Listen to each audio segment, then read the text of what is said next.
Today on the Riff, Jeremy gets to highlight a great organization in our area, Habitat for Humanity. Amber Meuller walks through what Habitat does, how they do it, and how you can learn more and get involved. We hope today is helpful. Thanks for listening. Welcome to another episode of The Riff. Thanks for dialing in. You probably didn't dial in. It's not a radio show, but thanks for logging in. Thanks for clicking a link. And I'm thrilled because I have a guest today. And it's not Justin, but Justin will be back. So save the emails. But I have my friend Amber Meuller here with Habitat for Humanity. Hi, Amber, thanks for having me. First time? First time on the show, yeah. But you've been listening to our podcast for how long? Oh gosh, I think like 30 years. Yes, very similar.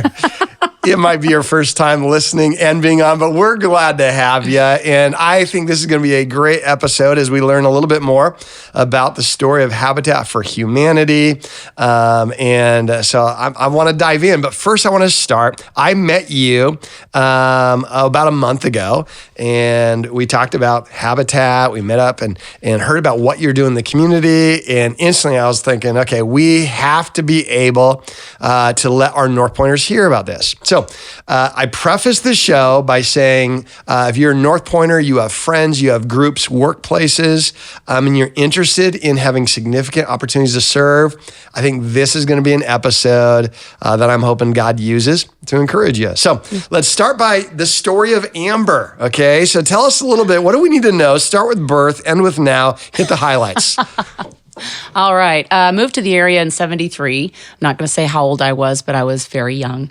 And with my family, of course. And lived here until... So not a runaway? No. So you brought your family? Yeah, okay. Yeah, I brought my family with me. Very good. And then lived here, grew up in Nixa, Missouri. I was K through 12 there. We are fond of Nixa. Yes. We have a campus of Nixa. You have a lovely campus there. Yes. So yeah. Nixons, we celebrate you. Keep going. So did you graduate Nixa High School? I did. Okay. I did. So pretty much everything that's named after anybody there, they were either a teacher or a coach when I was in school. So that's pretty cool. Okay. Yeah. Do you have a building yet named after you there? Oh, no. Okay. Well, let's make it happen if you're out there. I was a flag twirler, so yeah, there's nothing like... Justin was a flag twirler. Was it the same? I don't think he was. I don't think it was the same year. I graduated in. Okay. Well, I can't say that either because you'll know how old I am. Okay, no, I can't legally ask. So, lived there till I graduated. Got married at the age of 20 and moved to St. Louis with my high school sweetheart, who I am still married to today. Wow. After almost 33 years of marriage. Really? Yeah. So. And he's from Nixa? He is from Lake of the Ozarks. Okay. Yeah. Very cool. He dated my cousin. Okay. That's how I met him. Anyway. Wow. That's a different story. So are you on speaking terms with your cousin? Yes, we're dear friends. Okay, very good. She's got a great husband too. Okay. Then St. Louis for a little over 20 years, moved back here because all roads lead back to the Springfield area for us apparently. Yes, they do. We were here for another almost 10 years. Then I moved to Texas for 5 years, and now we're back again. And during that time, I was always working in the corporate world and operations, a lot of community engagement and employee engagement, connecting the two. And when we moved back here, I wanted to put that experience to use in the nonprofit world. So okay, I've landed at Habitat for the last year and a half. Okay, so tell us a little bit, and we're going to get into the Habitat story. What was your favorite prior to Habitat job that you held? Salesforce. Salesforce? Yeah. Is that as in like base camp? No. I've been to base camp like 5 times. But okay. Is it the same? Is it the same people? The CRM. Okay. Yeah. Wow. What did you do there? I opened the Dallas office. Really? Yeah. So I was employee number 1, and by the time I left, we had over 500 in our IT department, which is where I worked. Wow. And so this thing called COVID. Okay, yeah, I remember that. Small effect on us. We were opening a brand new office in downtown Dallas, and we'd been in WeWork space. And the day we were supposed to step foot in the new office, Salesforce closed everything. Wow. So I never got to experience life in the new office. No. Yeah. Wow. Okay. So that, I mean, that's about as corporate as you can get. So, and a role there would be? So I was operations manager and community engagement. Okay. So I was connecting to all the nonprofits in the area. That was about 85% of my job, was finding the nonprofits that people wanted to connect with in our company, because it was a very philanthropic company. Okay. And they gave 56 hours a year to employees to go out and volunteer, paid. Wow. Yeah. So it was finding those opportunities for our employees to volunteer and creating some challenges so that they would meet those hours. And it was just, that's why I came back to the nonprofit, because after experiencing that from the corporate side and working with them, I just fell in love. It was a great way to, if I was having a bad day, I'd go to the food bank and serve. Really? And so that's what I'm looking for here, is for those people who are needing that time away from the office to really recharge their batteries by serving others. So one, from a corporate perspective, why was that important to your team, that you would allow your employees to do that? Actually, not only allow it, but you would encourage it. Being such a successful company that Salesforce was and is, that was their mantra from the beginning, was we are successful and we want the communities that we serve to be successful, and every community has those areas of need.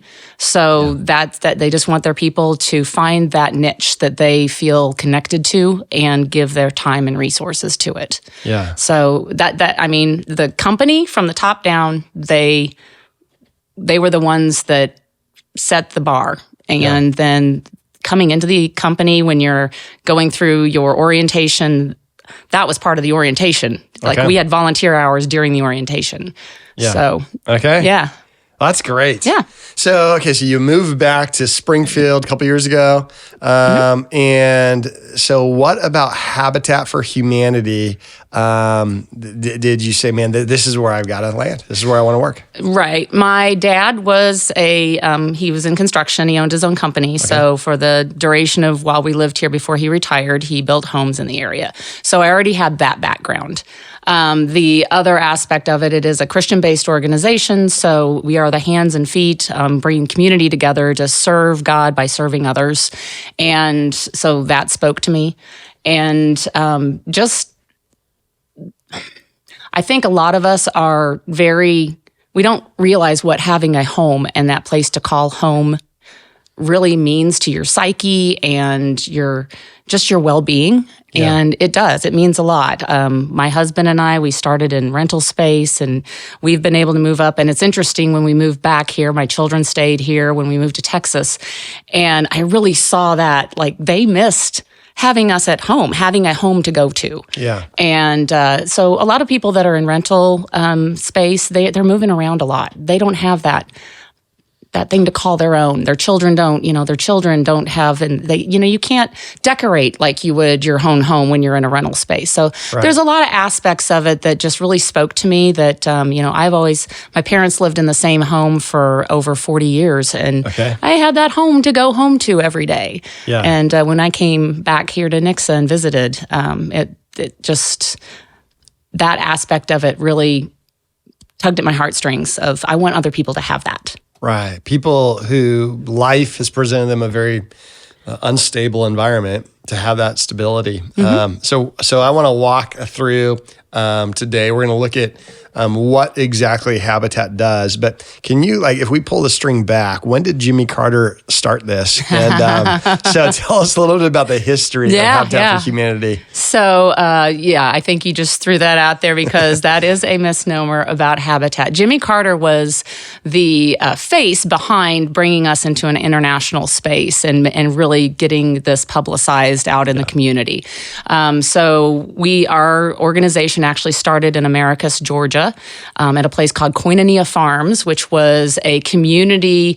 I don't want to call it a commune, but if you look at the definition of a commune, that's essentially what it was people coming together to live together and utilize all their resources to help others in the community who were less fortunate to be a part of that community. Yeah. So it was a during very diverse times in the 60s. And what came out of that was Clarence Jordan actually was the founder of Koinonia Farms.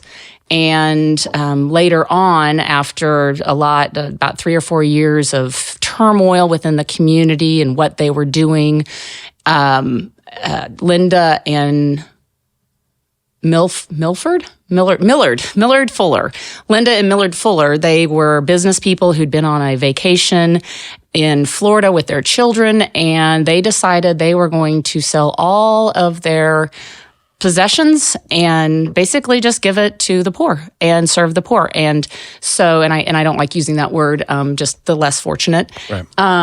So they came to Koinonia Farms. They'd heard about what they were doing there. And from there, they saw the community, and a community that was very depressed. And they started building homes that they would get part of the funding came from them initially. Then they would get the funding from other organizations. So once they had the funding to build a home, they would not go in debt. Building a home, they would build a home, and then the people that were in need of those homes would then pay for the home. They'd buy the home at a 0% mortgage. And that is exactly what we are still doing today. So we are building the homes with funding from the community. We are building them with the volunteerism from the community to help us build them. And then we have homeowner partners that are also doing the work. They're going through classes, and then they will buy the home. We are the mortgage lender at a 0% mortgage. Wow. That's amazing. So there's also a movie, a film that has been just recently released, and there's a showing coming up, Briar in the Cotton Patch. That's right, Briar's in the Cotton Patch. Briar's in the Cotton Patch. So watching this film is really the history and the starting of Habitat for Humanity. So what I liked about this is that this pastor that you mentioned who started the Koinonia Farms was a doctor of Greek from seminary, and that koinonia comes from Acts 2, 3, 4, and that sense of we all share what we have to be able to build community.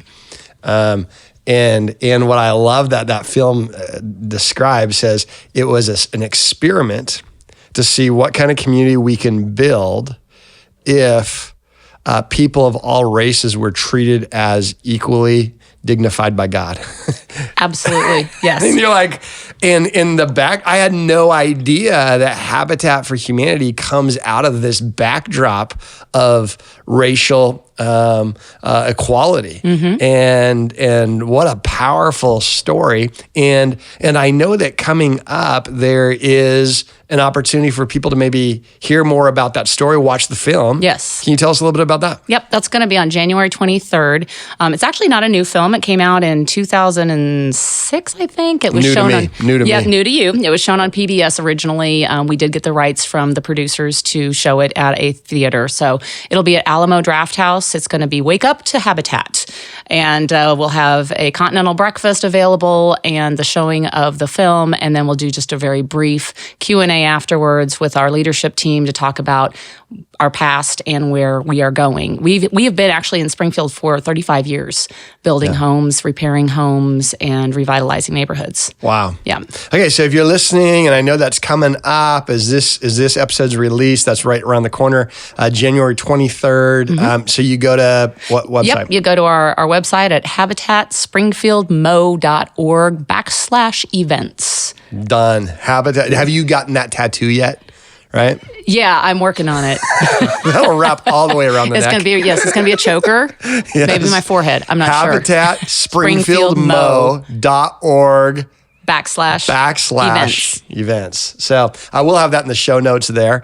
And that'd be great. But tell us a little bit about maybe a typical, or what would be a common process that a client that you're serving, kind of walk us through that process. How do they come in contact with a Habitat from start to finish? What does that look like?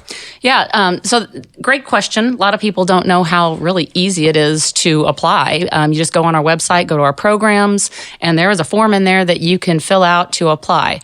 Once you filled out that form, that goes to our programs management management team. They review it. We have a committee that looks it over.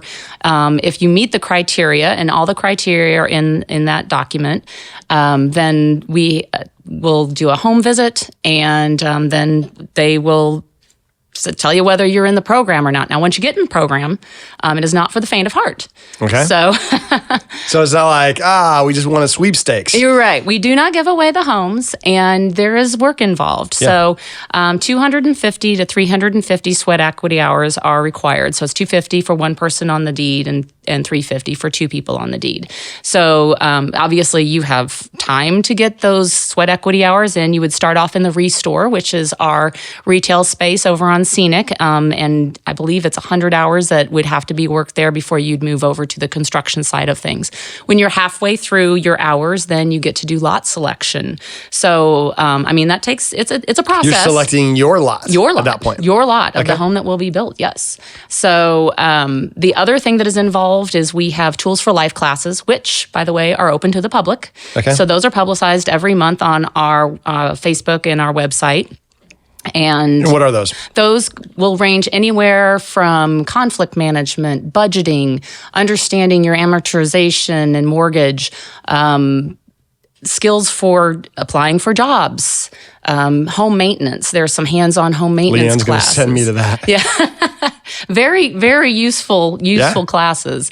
Have you thought about using your background of flag twirling as a class? Yeah, I don't know how that would be applicable, but if they would tap me for that, futuristic. If they would tap me for that, I'd be game.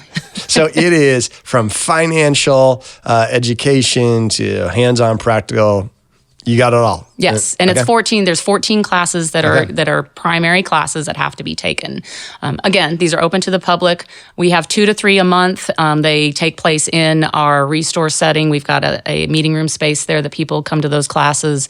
And so once they've completed that, you have to have come up with your escrow payment up front. So, there are some financial things that have to be accomplished while you're in the program. We help with the resources to accomplish that.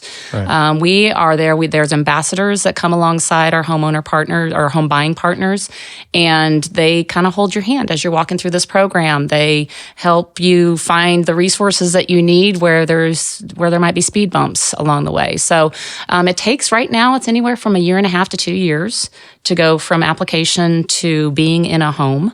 But right now we've got, I believe, 16 people in our program. So we're building 6 homes this year. Our goal next year, I'd say don't quote me on this, but I'm on record. A little late for that. We've talked about 10 next Everyone year. Everyone get your pen. Yeah. She said 10. We've talked about 10 next year. Of course, funding and having the lots to build on is key to being able to build a home. And where we are primarily building in the Woodland Heights neighborhood, that has been our adopted neighborhood for a couple of years now, which is where we are sitting right now. Yes, we are partial to Woodland Heights as well. I love this. Yes. Shared vision. Yeah. So we actually have a house that's being dedicated and turned over to the home buying partner, which will be a home owner partner as of 4 o'clock this afternoon. So right here in Woodland Heights. Right here in Woodland Heights, right down the street. So very excited about that. And from there, we've broken ground on another house, and we're breaking ground on 2 more next month. So we are well on our way to the 6 more homes this fiscal year. Our fiscal year is different than a calendar year, but yeah. Okay, so talk to me about where does Habitat's funding come from? Habitat's funding comes from grants.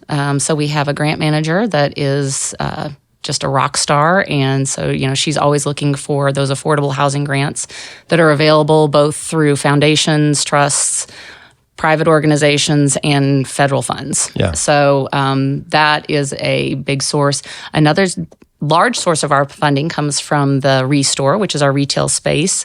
That space brings in about 60% of the funding that we need to build houses every year. Wow. And it's a phenomenal place to be able to buy at a great price product. So that is a donation center. Okay. That anybody, public is welcome. It's at 2410 South Scenic Avenue. We've got right by the Horton Golf Course. Right across the street. I've actually been playing at the Horton Golf Course and lost a ball in your parking lot. And I've probably found it. Yeah. As long as it's not hitting my window. Yeah. So yeah, that's where the store is located. And then the gap filler is me. I have to go out and find the funds from just our community to help fill the gap of what we need to build the rest of the homes. So looking for sponsorships. We have events throughout the year.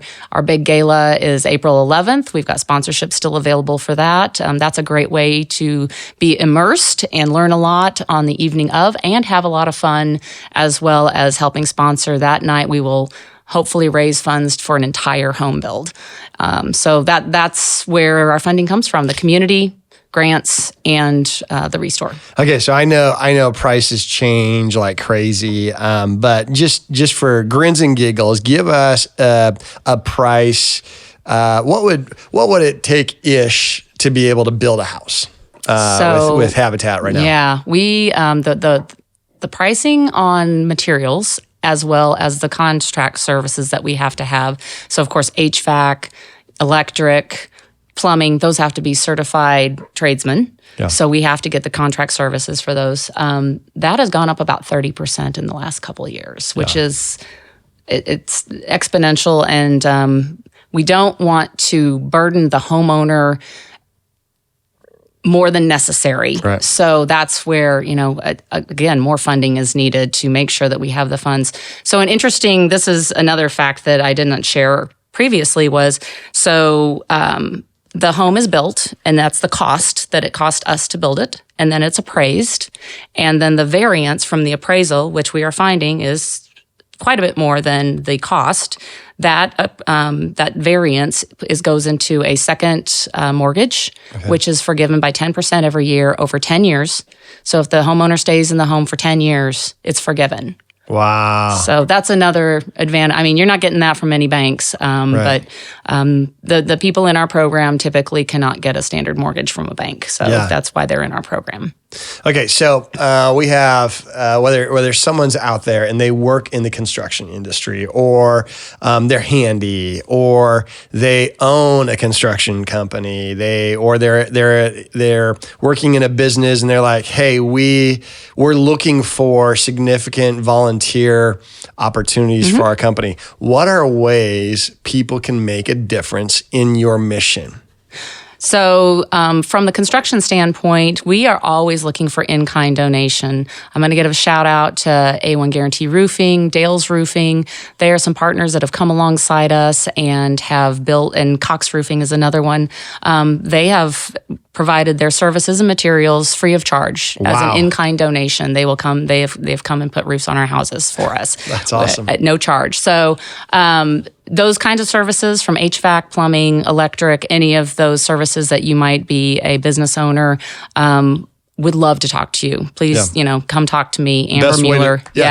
A Meuller at habitatspringfieldmo.org is my email, or just call the offices at 829-4001. Extension 116 is my extension, and I would be happy to talk to you, and we can set you up. Your logo goes on the signage in front of the house. We do shout outs on social media, invite you to the dedications, invite you to the kickoff. So you're very much immersed in the home build process for the home that is associated with those in-kind donations. Wow. And as far as volunteering, same type of thing, is just say, hey, what does it look like to volunteer? Is it a 7-month commitment? Is it how much experience is needed? All of that kind of stuff. So no experience necessary. I like to tell a story about our previous board chair. They had a board build day, and they were putting in windows. And she put in the same window, I think, about 3 times. She was corrected. And to this day, she says, I could put in a window in a house. So no experience necessary. You will go away with skills. So obviously, we love people who have skills, who can just come in without a whole lot of direction and just get to work. Yeah. But either way, our construction managers are very good at showing what to do, how to do, and making sure you do it the right way the first time. So that's the requirement, is no skills necessary. You do have to be 18 years or older to work on our job sites at the homes. And as far as what we ask for from a business or a person to come in. Some affiliates are a pay to play. They expect sponsorship dollars in order to volunteer. We do not. We need the volunteers. Like I said, we're going to have 3 homes going on at the same time in different stages of build, and we need volunteers to help us do that. So anytime that you want to volunteer, again, it's the same website, habitatspringfieldmo.org, and go to volunteer. And there's a calendar there. You can just simply sign up. If it's more than 2 people or 2 or more people, we consider that a group if you guys want to work together. So then we would ask you to call our volunteer manager or send a note to our volunteer manager, Michael Britton, and he will set you up he'll let you know what you're going to be doing. He'll give you the dates. He'll work with you on dates so that they're dates that you like. On the home builds, we like groups to work either for the morning shift, which would be, I believe, 8:30 to 11:30, or a full day shift. Because if we have shifts coming in the afternoon that haven't worked in the morning, that they have to redo their safety briefing and they have to redo what they're doing, and it kind of slows the process down. Now, we will work with large organizations that want to split a group into two shifts. I'm not saying we won't do that, but the ideal is having a group in the morning or all day. Yeah.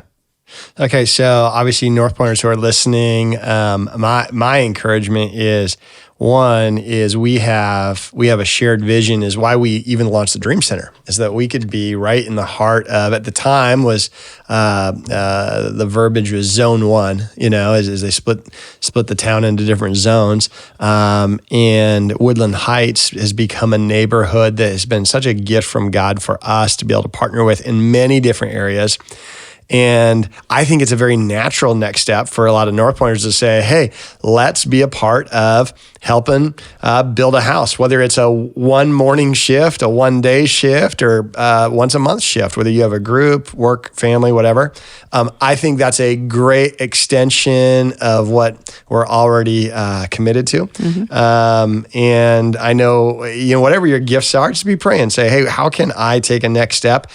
I love the fact that we have another organization who believes in helping this community. It makes Springfield area better when you say, hey, all of us together, what can we do to be able to give people a chance at wholeness in every area of life, knowing that God uses that. Mm-hmm. So absolutely love that you're doing that. We're going to have you out sometime soon in the next couple months on a weekend at one of our campuses, maybe a couple of our campuses, where we let you have a opportunity to share this to those who gather on a weekend, have a lobby presence, have some opportunity for North Pointers to be able to say, hey, how can I get involved in this?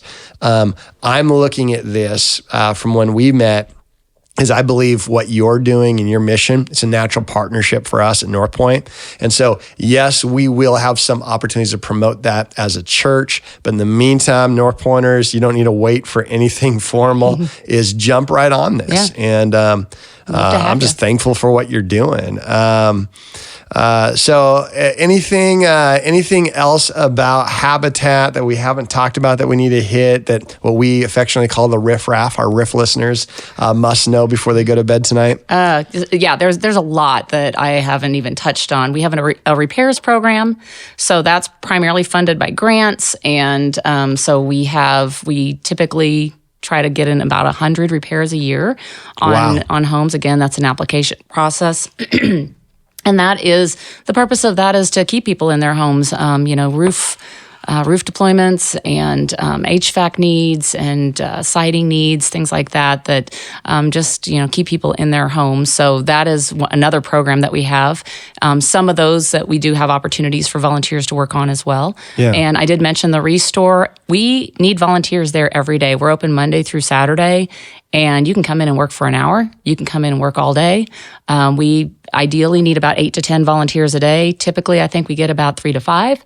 So we are very lean staff at Habitat for Humanity, and so again, on the backbones of our volunteers in the community. So any of those opportunities that you might be interested in, we can hook you up. Yeah, that's awesome. So the Restore is kind of like Home Depot. Okay, yeah. Right, is it? Well, it's better than Home Depot because... Okay, well... Right, so... And when I say that, here's my unofficial ranking before this conversation, so you're going to have to tweak this. Okay. I have Lowe's, Then above that, I have Home Depot. Menards, I've got way down the bottom, but they have the best jingle. Okay. Sticks with you. So where you say Restore is above Home Depot, and I'm not ready to commit to that, but tell me why you say that. I don't know that I said it's above Home Depot, but that's how I interpreted it. Okay, fair enough. You tell me. So again, I said it's a donation center. So we accept donations from individuals. Yeah. Some of those individuals are contractors who are doing rehabs in homes. So one of the things that we love getting is gently removed cabinetry from a kitchen, from a nice kitchen. We can turn around and sell that to other people who are rehabbing their homes for quite a profit to the Restore and to Habitat for Humanity. But at a huge discount to the purchaser who's putting it into a new home or into a rehab home. So there's that we get the construction materials. It's moving up my list. Yep. Okay. And also from individuals, we accept home goods. So lighting, couches, tables, chairs, bedroom sets, all of that. The things that we won't take are soft goods. So we don't take mattresses, we don't take pillows, we don't take rugs. You will find pillows and rugs. And can I just say for the general public, I'm glad you don't take pillows. I think those are a use it and lose it type of thing. Well, I'm like throw pillows. Oh, okay. There's that. But still, we don't take those from a household. However, you will find them in our store because we have very generous vendors and retail spaces that donate to us when they're past season or moving product out. We also have a very small amount of product that we purchase at a wholesale price. So the rugs that you see in our store are brand new that we've purchased at a wholesale price. Yeah. We've got some great rugs, very large, great rugs that are hanging in the store as well to choose from. So we've got the construction side of things. That's going to be in our South Warehouse. We get donations from Acme Brick, from Worry's Tile, from oh goodness, I can't think of that. Shame on me. The lighting company. Now I'm going to think about that all day. I should remember their name. Anyway, a lot. And Harry Cooper Supply, we get new tubs, new Shub towers and things like that in from them and plumbing supplies. So we have a lot of new product that is donated, that is, again, sold at a discount. We also post new product that comes in on our Facebook post every day that we're open. So again, Monday through Saturday, check out the Facebook in the morning. It's usually on by about 10 o'clock. And you'll see a lot of new product on there. And if it's something that you want, I suggest you hightail it over. Don't message and say, "Is this still in stock?" We won't answer that. You have to actually come to the store. And if it's still be there, that person. Yeah, and we won't hold it for you. So you have to physically step in the store to see if something's still there. But highly recommend checking out our Facebook, the Habitat Restore Facebook post for what is new every day. Yeah. So if you're going through any type of remodel or looking, some of you, I mean, maybe that's just having that on the top of your mind. Lighthouse Gallery, I just thought of it. Lighthouse Gallery. I'm glad you did. That was going to ruin Ashley Home Furnishings also does a lot of donations. Doesn't surprise me. So brand new sofas sometimes. And, now, they used to give chocolate chip cookies in their storeroom. So, but I think, so that was the only saving grace for me going on those shopping trips there. So maybe you're there and you're saying, hey, we're doing some remodel, repair at our house. Think about going to Restore, because not only are you going to get a great deal, you're going to be helping the community in the process. But I love that we have this new partnership with Habitat for Humanity. You're going to see that as we roll out this next year, see that more and more North Pointers. But Amber, thank you for doing what you're doing. Thank you for taking your time now as you come back to Springfield and saying, hey, I want to do something that's just explicitly towards our community, making Springfield better. Thank you. I really appreciate it. I appreciate it, Jeremy. So, all right. Riff listeners, thank you so much for being with us today. And go check out Habitat for Humanity, habitatspringfieldmo.org. That's right. Yep. All right. Thank you. Thanks for listening to this episode of The Riff. We'll have a brand new episode every week, wherever you find podcasts.